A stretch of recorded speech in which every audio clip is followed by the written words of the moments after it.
Greetings, Internet, future self, YouTubers, everybody else. This is Da Vinci, or aka Derpy. He likes to play, but we're not out here to play right now.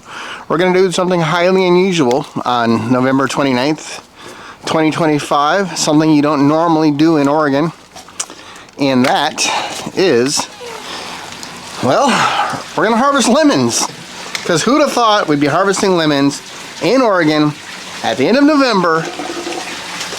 Like, holy crap. Totally not what we expected. But I'm going to get them all off, even though there's a little bit of still green on here.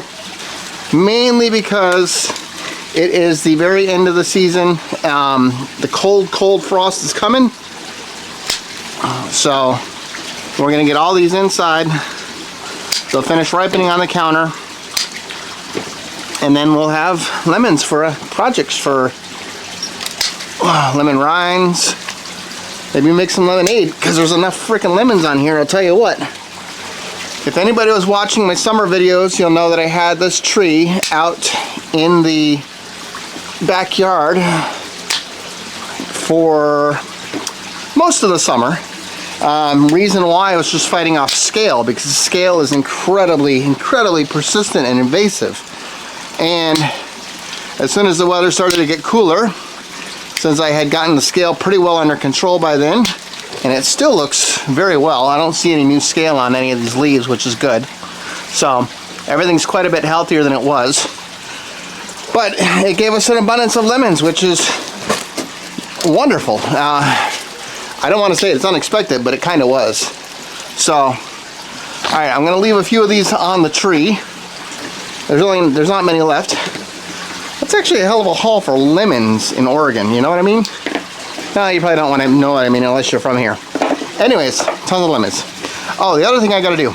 We got flowers on the tea plants. We have flowers. We want to pluck those off, actually. You know why? And it's not because I want to brew these, because you can, but because we want to have the plant focus on its green growth and not on flowering.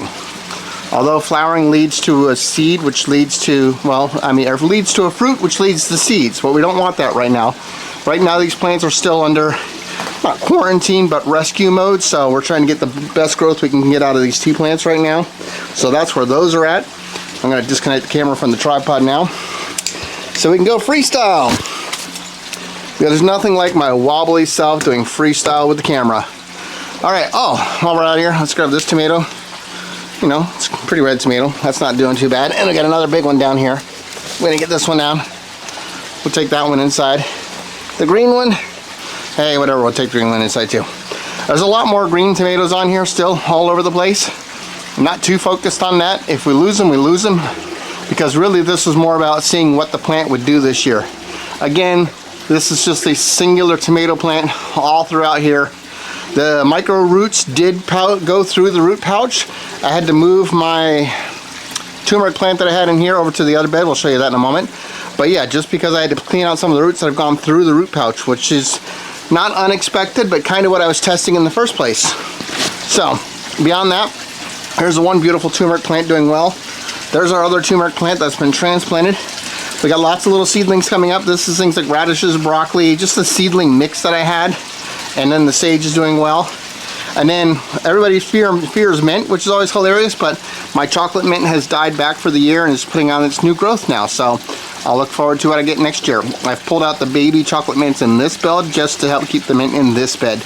And then the horseradish plant's still doing well. So yeah, that's all I've got going this year. So tomato or the raspberry leaves are all changing their colors for fall. They look beautiful. They'll drop their leaves for the fall soon enough. And then we got to clean those out of the beds. Tilapia still seem to be doing happy because the heat pump is working like it should. And I believe that is everything. So yeah, pretty exciting year. I'm kind of happy with how things have turned out.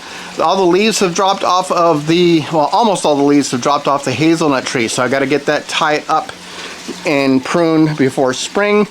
You know, that's really putting on a bunch of new growth. It's just because it's so much warmer in the greenhouse right now. It's almost 60 degrees in here, so I think it's like almost 10 degrees cooler outside. That's not a bad thing to be able to keep the greenhouse warmer, even though it's still nowhere near airtight. So yeah, that's all I got for this year. Mostly lemons. That's all I got for now, folks. I will talk to you all next month. Ciao.